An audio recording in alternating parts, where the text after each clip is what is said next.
Mbak.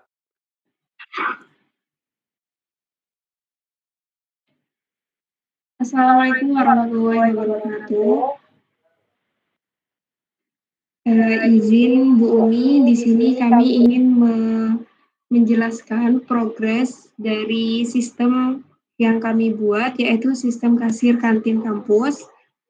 Sebelum itu, perkenalkan terlebih dahulu anggota kelompok kami. Yang pertama ada Muhammad Ridwan Bayu Pratama dengan NIM 74.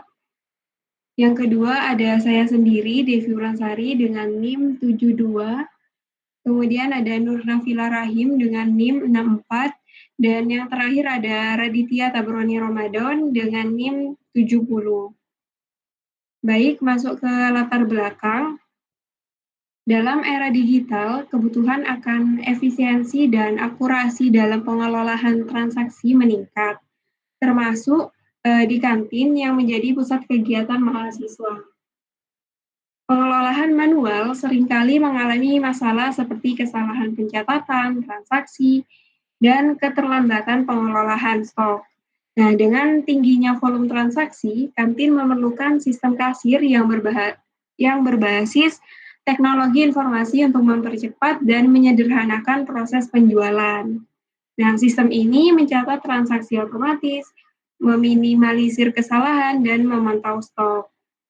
Penerapan sistem kasir modern ini diharapkan meningkatkan efisiensi operasional dan kenyamanan pengguna. Kebutuhan masalah. Pengembangan sistem kasir di kantin kampus didorong oleh berbagai masalah yang sering dihadapi dalam operasional sehari-hari. Beberapa masalah utama yang memerlukan solusi adalah sebagai berikut.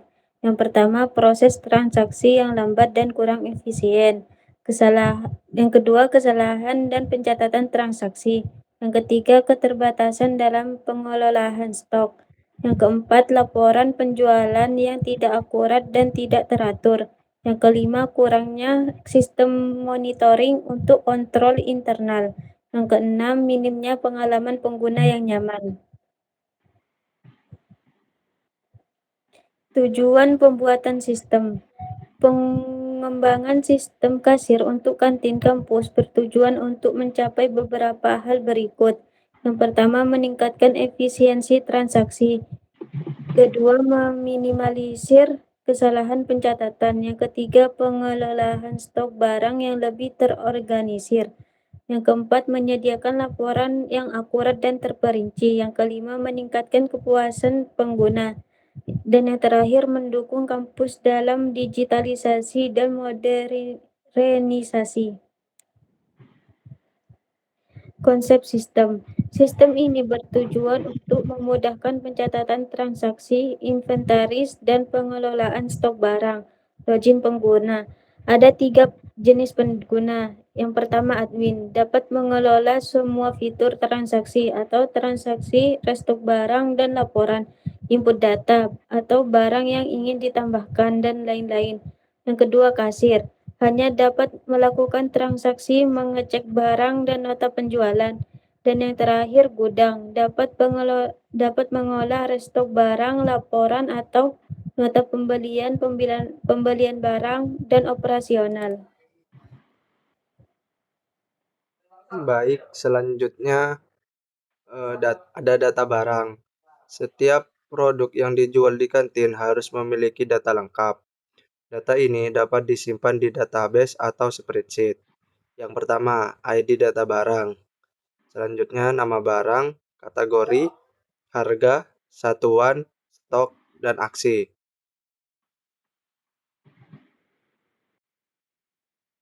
Selanjutnya ada transaksi penjualan atau kasir. Proses transaksi untuk setiap pembelian di kasir. Yang pertama, input pesanan. Selanjutnya, setelah menginput pesanan akan muncul total otomatis serta muncul pembayaran. Setelah semuanya akan muncul nota pembayaran.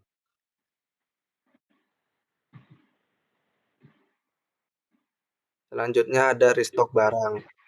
Stok otomatis terupdate setelah setiap transaksi, dan admin dapat menambahkan stok produk jika diperlukan.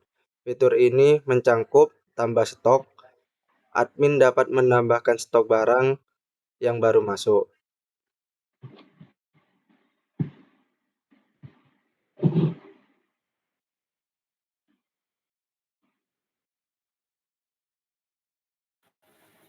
Baik, selanjutnya adalah laporan penjualan.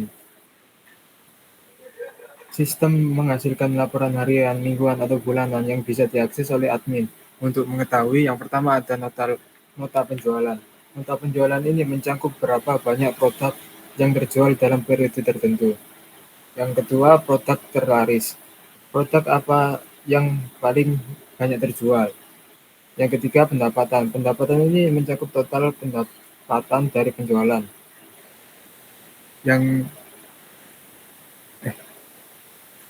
Yang ketiga ada nota pembelian. Nah, di nota pembelian ini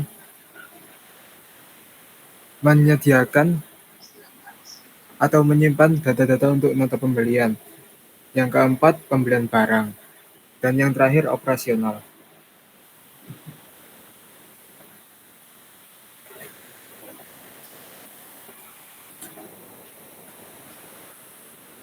Selanjutnya, input data.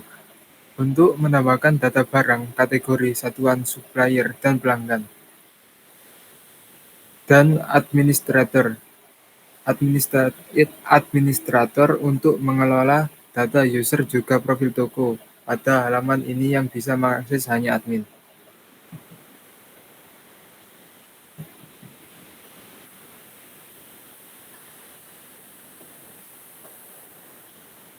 Untuk user interface-nya, yang pertama ada kasir kantin.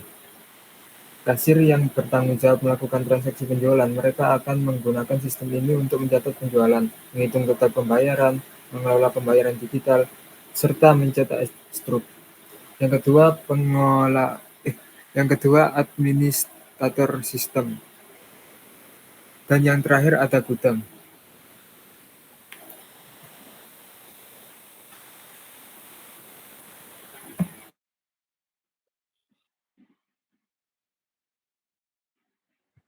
UML Use Case Diagram.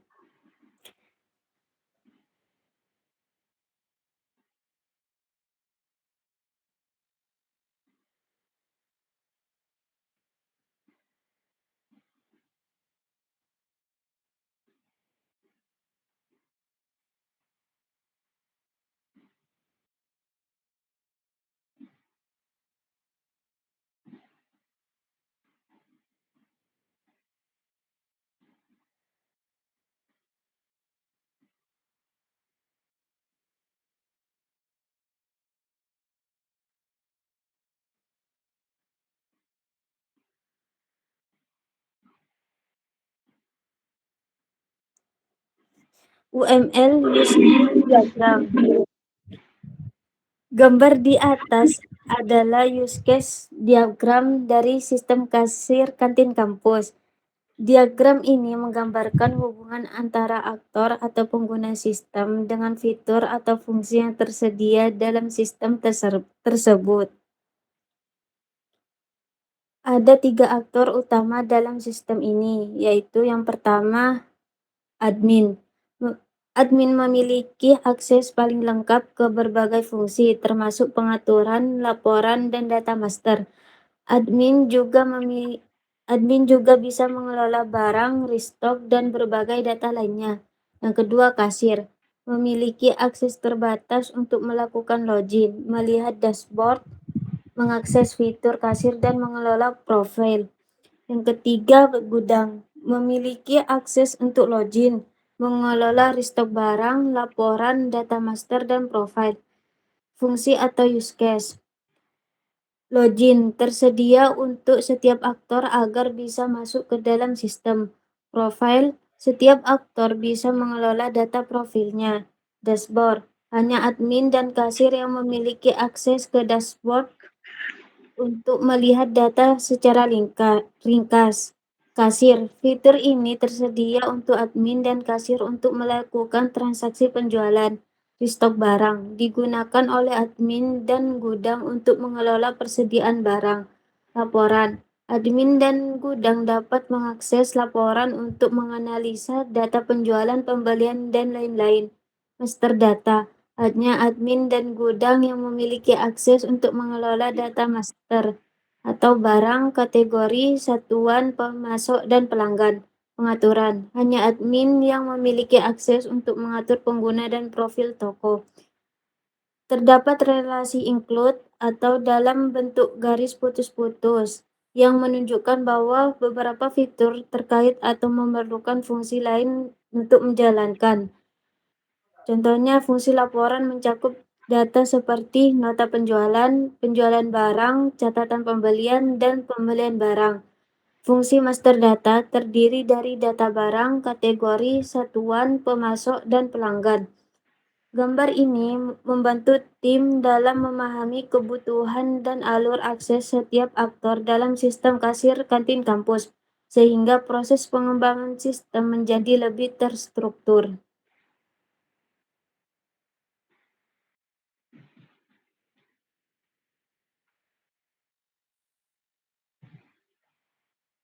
Baik, selanjutnya kelas diagram. Yang pertama, kelas kasir dengan atribut nama lengkap, username, hak akses, status, tanggal dibuat, dan aksi. Nah, kelas ini mempresentasikan kasir mencakup detail seperti nama, username, dan hak akses di dalam sistem. Yang kedua, kelas transaksi atau kasir dengan atribut ID barang, nama barang, harga, kategori, kuantitas, diskon, dan juga aksi. Untuk kelas ini mencatat setiap transaksi yang dilakukan oleh kasir, termasuk detail barang, harga, kuantitas, diskon, dan tindakan yang diambil. Kemudian yang ketiga, kelas data barang dengan atribut ID barang, barang, kategori, harga, satuan, stok, dan aksi. Pada kelas ini menyimpan informasi tentang barang dalam inventaris, termasuk ID, kategori, harga satuan, jumlah stok, dan tindakan yang tersedia. Yang keempat, kelas gudang dengan atribut nama lengkap, username, hak akses, status, tanggal dibuat, dan juga aksi. Kelas ini mewakili personil gudang untuk kelas ini mewakili personel gudang dengan atribut yang mirip dengan kasir. Fokus pada informasi nama, username, hak akses, dan status. Kemudian yang kelima, kelas admin dengan atribut full name, username, akses, activity, create, dan juga aksi. Nah, pada kelas ini mewakili pengguna admin yang mengelola atau mengawasi sistem. Untuk kelas-kelas yang lainnya, mohon maaf Ibu, karena takut waktunya kepanjangan, tidak bisa di-upload di YouTube, jadi mungkin bisa dilihat pada gambar yang tertera di PPT. Untuk selanjutnya, activity diagram yang akan dijelaskan oleh teman kami, Ridwan, silakan. Baik, selanjutnya ada activity diagram. Activity diagram adalah alat yang sangat berguna dalam permodelan sistem, terutama untuk menggambarkan alur kerja atau proses bisnis. Nah, di sini ada activity diagram dari admin. Yang pertama yaitu dimulai dari MD, yaitu proses mulai, pilih menu laporan, di sistemnya data akan diterima dan diteruskan ke dalam database eksekusi. Selanjutnya, kembali ke sistem, menu laporan, dan kembali ke admin, memilih laporan, selanjutnya akan kembali ke sistem untuk merequest data dan diteruskan ke dalam database eksekusi. Selanjutnya akan ditampilkan ke sistem, menampilkan data laporan. Selanjutnya, activity diagram kasir diawali dengan mulai menginput data dan diterima sistem data, akan diteruskan ke dalam database. Jika benar akan melanjut ke menampilkan menu penjualan, jika tidak benar akan kembali ke input data. Selanjutnya setelah menampilkan menu penjualan, diteruskan kembali ke admin atau kasir, pilih menu dan kembali ke sistem, menu dipilih dan proses selesai. Dan yang ketiga yaitu activity diagram petugas gudang yang diawali dengan mulai, selanjutnya pilih form data persediaan, diteruskan ke dalam sistem untuk merequest dan diteruskan ke dalam database eksekusi dan kembali kepada sistem menampilkan data laporan dan diteruskan kepada petugas gudang untuk mencari jumlah barang dan kembali ke sistem, cari data laporan, diproses oleh database data laporan dan kembali ke dalam sistem untuk menampilkan data laporan dan selesai. Dan di sebelah sini ada class diagram admin, yaitu diawali dengan mulai, login, verifikasi login, login valid atau tidak. Jika tidak, kembali ke menu login. Jika iya, diteruskan ke menu utama, dan di menu utama ada berbagai fitur, yaitu transaksi penjualan, kelola stok, laporan, dan logout. Di bagian transaksi penjualan ada input barang, ada hitung total, proses pembayaran, dan cetak struk. Sedangkan di bagian kelola stok ada cek stok barang dan update stok. Di bagian laporan ada lihat laporan harian, ada cetak laporan, dan di proses logout hanya logout dan kembali menjadi satu di bagian selesai. Mungkin itu saja dari activity diagram. Selanjutnya akan dijelaskan oleh Mas Radit.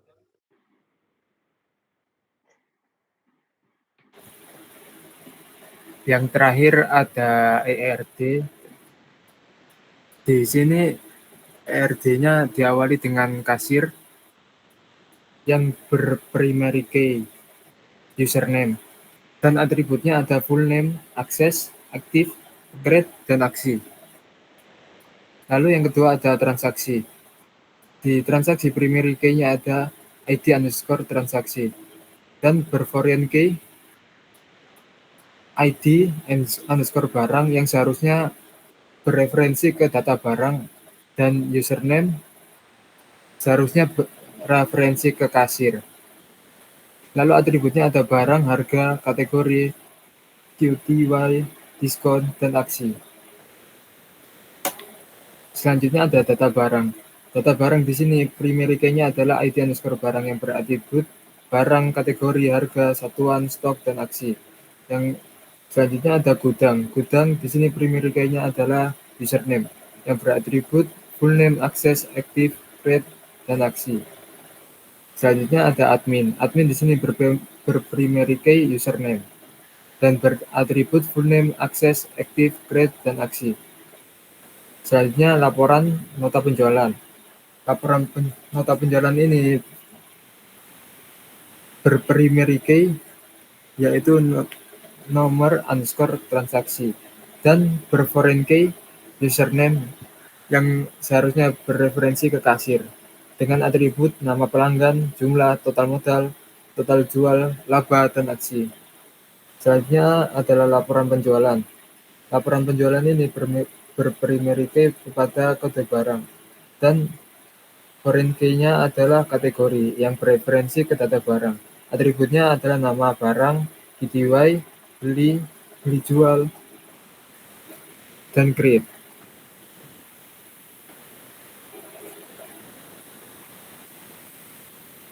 Baik, yang selanjutnya ada input data kategori yang berprimary key ID underscore kategori yang beratribut nama, nama kategori, tanggal input, dan aksi.